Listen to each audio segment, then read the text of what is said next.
প্রধান সাহেব, একটা কথা ছিল। কি বলতে চাইছো বলো। আমার অপরাধটা কি? তাহলে শুনো।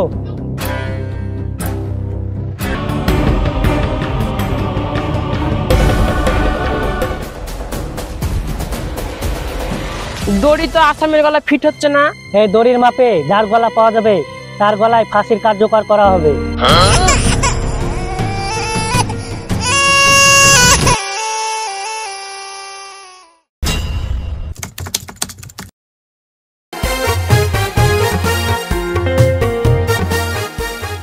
এলাকাটা অনেক সুন্দর, আমরা কিছুদিনের জন্য এলাকাতে থাকতে পারবো আশা করছি। হ্যাঁ ম্যাডাম, আমারও এই গ্রামটা খুবই ভালো লেগেছে, কিছুদিনের লেগে থাকাই যাক। এই লেখায় জিনিসপত্রের দামও দেখছি খুবই কম। হ্যাঁ ম্যাডাম, এই মাত্রই দেখে আসলাম, ওই সামনে ঘি আর তেল সমান দামে বিক্রি হচ্ছে। কি বললে তুমি? ঘি আর তেলের দাম সমান? এখানে এক মিনিটও থাকবো না, এসবই চলো। আমি আর এই জায়গা ছাড়ছি না, এতদিন পরে এত কম দামে ঘি পেয়েছি। আমার এই রোগা পাতলা শরীরটাকে ঘি খেয়ে মোটা সোটা করতে চাই, এত ভালো জিনিস আমি ছাড়ছি না। আপনারা যেতে চাইলে আপনারা যান, আমি যাচ্ছি না। সমজান, তুমি একটু বোঝার চেষ্টা করো, যে সমাজে ঘি আর তেলকে সমানভাবে দাম দেয় সেই সমাজে কোনোদিন তুমি ন্যায় বিচার পাবে না। আমি অত শত বুঝি না, আপনারা যেতে চাইলে যান, আমি যাচ্ছি না। এই চলো তোমরা, একজনের জন্য তিনজনা ফসল কোনো মানে হয় না।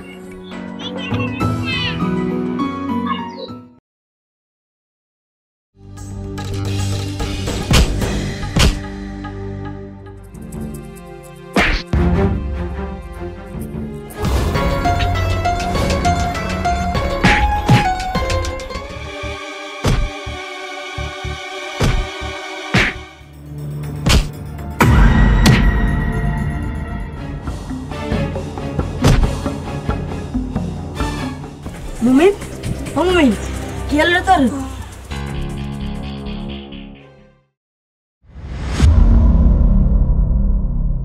হ্যাঁ, ঘটনাটা খুলে বল, কিভাবে তোর সাথে চোর বন্ধু মারা গেল? প্রধান সাহেব, আমি গেছিলাম ওনার বাড়িতে চুরি করতে, আমার সাথে আর একটা আমার চোর বন্ধু ছিল, কিন্তু উনি ওনার বাড়ির দেওয়াল এত বাজে ভাবে বানিয়েছে যে আমার বন্ধু ওই দেওয়ালে ইট খসে পড়ে মারা যায়। প্রধান সাহেব, এর আমি বিচার চাই। ঠিকই তো, তুই তোর বাড়ির দেওয়াল এত বাজে ভাবে বানিয়েছিস কেন? তোর কারণে আজ একটা ছেলে মারা গেল। যা, তোর আজকে ফাঁসির রায় দিলাম আমি। কি করবো প্রধান সাহেব, এখানে আমার কোনো দোষ নেই। আমি মিস্ত্রিকে বলেছিলাম ভালো করে তৈরি করতে, মিস্ত্রি যদি গাফিলতি করে তাহলে আমি কি করব? সেটাও তো ঠিক। হ্যাঁ, যা মিস্ত্রি বেটাকে ধরে নিয়ে আয়। ঠিক আছে প্রধান সাহেব।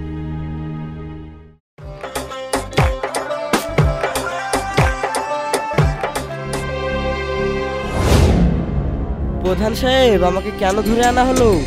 তুই বেটা বাড়ি বানিয়েছিস খারাপ করে, তোর জন্য একটা মানুষ চুরি করতে গিয়ে মারা গেল। প্রধান সাহেব, আমাকে মাফ করবেন, আমি এই এলাকায় অনেকগুলো বাড়ি বানিয়েছি, কই কারো তো এরকম হয়নি। আমার মনে হয় এখানে অন্য কোনো সমস্যা আছে। আমি সিমেন্ট বালু সবই ঠিকঠাকই দিয়েছি, আমার মনে হয় ওই সিমেন্টের দোকানদার কোনো চিটারি করেছে। সেটাও তো ঠিক। হ্যাঁ, যা গিয়ে ধরে নিয়ে গা সিমেন্টের দোকানদারকে। ঠিক আছে।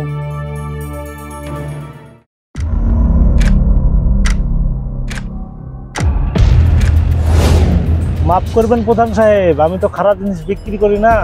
খারাপ সিমেন্ট বিক্রি করে না তো একটা ছেলে দেওয়াল ভেঙে পড়ে মারা গেল কেন? হতে পারে ভালো মালের সাথে দুই একটা খারাপ মাল চলে এসেছে।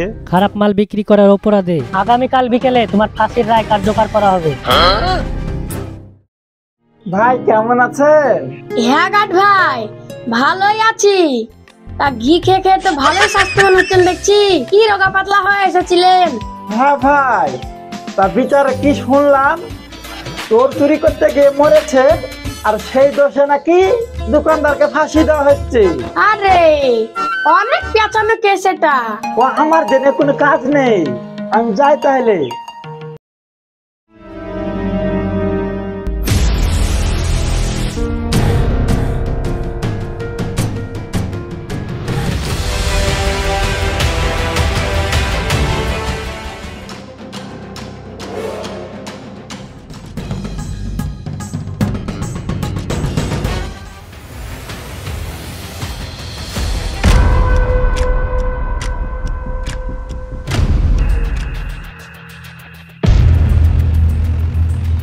প্রধান সাহেব একটা সমস্যা হয়ে গেল তো। কি সমস্যা? দড়ি তো আসামির গলায় ফিট হচ্ছে না। এত মহা সমস্যা, তাহলে এখন ফাঁসির কার্যকর হবে কিভাবে? আপনি রায় দেন প্রধান সাহেব। সবাই শুনো, বিচার আজকের জন্য মুলতবি রাখা হলো। পরবর্তী শুনানি 22 এপ্রিল বিকাল 4টের সময় হবে। সবাই শুনো, সেদিন ফাঁসির কার্যকর করা হয়নি, কারণ এই দড়ি আসামির গলায় ফিট হয়নি। তাই আমি সিদ্ধান্ত নিয়েছি যে এই দড়ি যার গলায় ফিট হবে তাকেই ফাঁসি দেওয়া হবে। এই দড়ির মাপে যার গলা পাওয়া যাবে তার গলায় ফাঁসির কার্যকর করা হবে। তোমরা সবাই খুঁজে দেখো। সম্মানিত এলাকাবাসী, আপনারা ঘুম থেকে জেগে উঠুন। পাশের গ্রামে ডাকাতি হয়েছে, সবাই সতর্ক হন। ঘুম থেকে জেগে উঠুন। সম্মানিত এলাকাবাসী, আপনারা ঘুম থেকে জেগে উঠুন।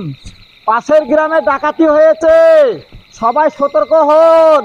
ঘুম থেকে জেগে উঠুন। সম্মানিত এলাকাবাসী, আপনারা ঘুম থেকে জেগে উঠুন। পাশের গ্রামে ডাকাতি হয়েছে। কে লোকটা রাতে সবাইকে ডেকে ডেকে সতর্ক করছিল? আচ্ছা ভাই, কালকে রাত্রে সবাইকে ডেকে ডেকে সতর্ক করছিল, ওই লোকটা কে? ওর নাম সমজান। আরে আমাদের বাজারে কয়েক মাস হলো নাইট গার্ডের চাকরি নিয়েছে। এই তো পেয়েছি, ভিখে গলা মোটা হওয়া বাজারের নাইট গার্ডে, একদম ফাঁসির মাপের গলা। অনেকদিন পর ফাঁসির কার্যকর হবে।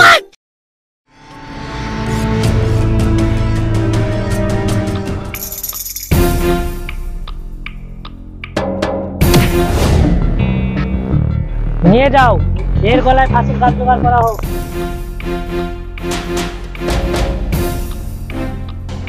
প্রধান সাহেব, একটা কথা ছিল। কি বলতে চাইছো বলো। আমার অপরাধটা কি? তাহলে শুনো।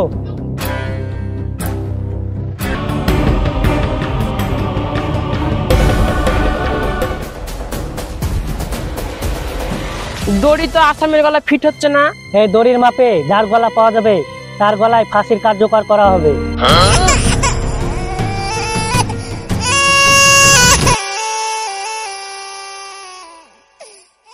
আমার ম্যাডাম ঠিকই বলেছিলেন, যে জায়গায় ঘি আর তেল সমান দামে বিক্রি হয় সেই জায়গায় ন্যায় বিচার নেই।